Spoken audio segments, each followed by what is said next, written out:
Nongeye kugusuhuza wowe dukurikiye muri kano kanya. Uyu ni umwanya tugiye kuvuga kuri ino video itari muri ya seri n'ubundi turi gukora muri iyi minsi, usibye ko nayo iri hafi kurangira, ariko nyikoze kubw'ama comments menshi ndi kugenda mbona avuga ku bijyanye na Mainnet ndetse na migration hanini. Ku bantu bagiye bakora migration ariko Pi zabo zikaba zitari kugeramo, abakoze KYC zikiri pending, ibintu by'ibibazo nk'ibyo nibyo tugiye gusa n'abavugaho gatoya. Ahanini twibanda ku gutransfera Pi network coins kuri Mainnet. Ni nkacyo tugiye kuvugaho neza. Hagati aho rero tukibutsa ko ukeneye internet nziza kandi yihuse, haba iwawe mu rugo cyangwa se aho ukorera, Liquid Technology igufitiye internet nziza kandi ku giciro kitari hejuru. Uyikeneye rero ushobora kutwandikira kuri nimero iri muri description hano hasi tukagufasha kubona internet yawe. Mainnet rero nk'uko tubizi ni umushinga watangiye mu mwaka wa 2019 ndetse ikagenda ikura ku buryo butangaje kugira aho ibaye icyo nakwita nka most talked about cryptocurrency. Ni cryptocurrency yabaye iyo hejuru muri crypto zavuzwe cyane ndetse zanatumye abantu basobanukirwa mining cyane bakayitabira. Kimwe mu bintu byayigejeje kuri ibyo byose rero ni uburyo yoroshye kuyimininga, kuza gusa ukikorera kuri buto ukaba wiboneye Pi zawe. Ibyo gusa bigatuma ugenda ubona Pi umunsi ku munsi uko ugenda ukora mining. Nubwo bitewe nuko itari yaristingwa ku ma exchanges cyangwa ngo itangaze open Mainnet, agaciro kayo muri fiat money sinziba navuga ni igiciro cyayo muri fiat money ntago kiramenyekana. Ari nayo mpamvu abantu bazigura cyangwa bazigurisha biyumvikanira igiciro hagati yabo bwite. Bivuze ngo aba pioneers ubwo naba mining Pi bakwiye kubona yuko hakiriho uburyo bwa mining buracyahari ndetse n'aba developer baracyari gushyiraho updates nyinshi. Ari nayo mpamvu nibi byose bikiriyo kuko ibintu ntago birarangira.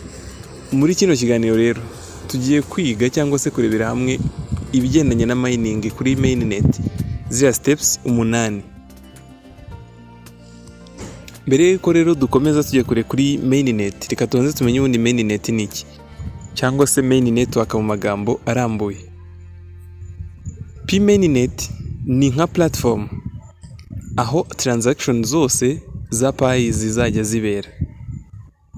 Ushatse ushobora kuyita wallet wenda se cyangwa se nka kuri Pi browser niyo yazanye Mainnet kuko niho transaction zose zibera muri wallet. Ariko nanone ntago wayita Pi browser gusa kuko niyo ukoze migrations wazivuye muri application dukoresha muri mining tuzohereza muri wallet. Iyo ni Mainnet. Navuga ko ari blockchain technology yabaye developed cyangwa se yakozwe na Pi coin exchange, nko kusendinga cyo kohereza no kwakira ama Pi coins aturuka cyangwa se hagati y'aba users ku mpamvu runaka iyo ari yo yose. Iyo niyo twakwita nka Mainnet. Nkuko tubizi ntago turagera muri open Mainnet, turacyari muri enclosed phase cyangwa se enclosed Mainnet, aho aba pioneers bashobora gutransfera kohererezanya ama Pi muri zino steps wenda tugiye kuvugaho mu buryo butoya ariko nyine bakoresheje ama wallet address.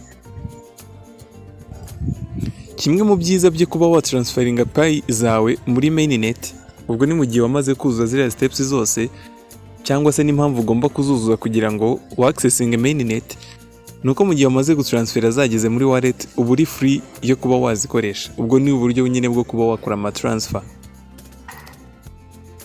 Pi network yashyizeho checklist ariyo twise Mainnet checklist kuri Pi migration kugera kuri Mainnet. Ubwo ni ibijyanye na migration zose kugira ngo uyigereho steps zose ugomba guca mu Mainnet checklist. Ni nk'akantu nyine ugenda ureberaho ibyo wamaze gukora, ibyo usigaje gukora, ndetse hakaba hariho n'uburyo bwo guhita ustartinga kugira ngo ukore icyo gikorwa. Ugomba kunyura muri iyo checklist zose ukazikora kugira ngo ube capable cyangwa se ube able yo kuba wa transferable balance zawe kuri wallet yawe. Iyo Mainnet checklist rero ikaba ifitemo steps 8, ndumva ari 8 zose hamwe, arizo iyo uzisoje bikwemerera ku migratinga transferable balance. Ntabwo ari zose kuko mwabonye ko nk'ubu ngubu updatinze application ya Pi Network, harimo Pi ziri mu byiciro bitatu. Hari unverified, hakaba transferable ndetse na migrated, ndetse n'akarongo kagaragaza buri kimwe uko cyamaze kugenda. Izo steps zose rero, transferable balance nizo zita ziba transferable direct. Hanyuma iyo zitaraba transferable, ubwo nizo wagiye ukura wenda muri security sako ku bantu bagiye baza muri team yawe bakakongerera mining rate, ibyo byose zizaba transferred ari uko abo bose bamaze gukora KYC ndetse zikanaba passed. Mbere yuko ukomeza muri izo steps, ugomba kureba ko izagiye zibanza zose wagiye uzikora kugira ngo ukore ikurikiyeho. Kugira ngo bikorere, fungura application yawe ya Pi Network, ujye hejuru ibumoso ahantu hari uturongo dutatu, uhita ujye kuri Mainnet, hanyuma ku ruhande ujye kuri Mainnet checklist. Aho uraza kubona ama option menshi, ugende kuri checklist, ugende kamwe kamwe ubyuzuza mpaka ugeze ku kanyuma. Ibyo usabwa rero gukora muri Mainnet checklist, cyambere no kudownloadinga Pi browser app. Iyi ngiyi ndakeka buri wese ayifite kugeza ubu. Nibamo Pi KYC, kabamo Pi wallet, ubwo KYC niho ikorerwa. Pi wallet ari naho ama transaction nabera n'ibindi byinshi. Urayisanga kuri Google Play Store, wandike Pi browser, urahita uyibona downloading, uyiinstall. Numara kuyinstalla, mbere na mbere ni byiza guhita creating a wallet. Iyi Pi browser, iyi wallet iyo muri Pi browser niyo transaction ziberaho. Ugomba kuyicreatinga kandi ukabika neza passphrase zawe. Hari umwe mu bantu twari turi kumwe mu minsi ishize ari kuvuga uburyo phone ye formation yarayibitse muri SMS. Ubwo nyine wallet aho ngaho uyihombye. Niba warana confirminze wallet, urumva ko ntacyo byaba bikigufashije utagifite. Niba utabashe kwibika online ahantu ushobora kuyaccessinga, waba ufite iyo telefone cyangwa utayifite, basi ibika ahantu nko muri agenda. Ariko naho si byiza kuyibika muri agenda imwe ko nayo yashya cyangwa ukayibura. Yibika ahantu henshi hashoboka ku buryo uzabasha hamwe n'uyibura uzayibonera ahandi. Ndetse na ubwo ni passphrase zawe ugomba kuzibika neza. Nyuma yabyo urakonfirma Pi wallet. Ubwo uraba umaze gucreatinga wallet, ukeneye kuyikonfirma. Ibyo urabikorera muri Mainnet checklist. Ujye kuri Pi wallets, hanyuma ukurikize steps. Numva twarakoze video nayo igaragaza uburyo ukora ukonfirma wallet. Nyuma yo gukonfirminga wallet, kora lookup configuration. Ibi byose twagiye tubivugaho. Hari ama video agiye hari, scrollenze mu video dufite hano wayibona.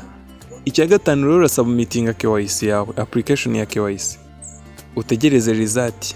Hari naho abantu bamwe bafite ikibazo. Ndahava mbivuzeho kugira ngo ntaza kwirirwa mbigarukaho.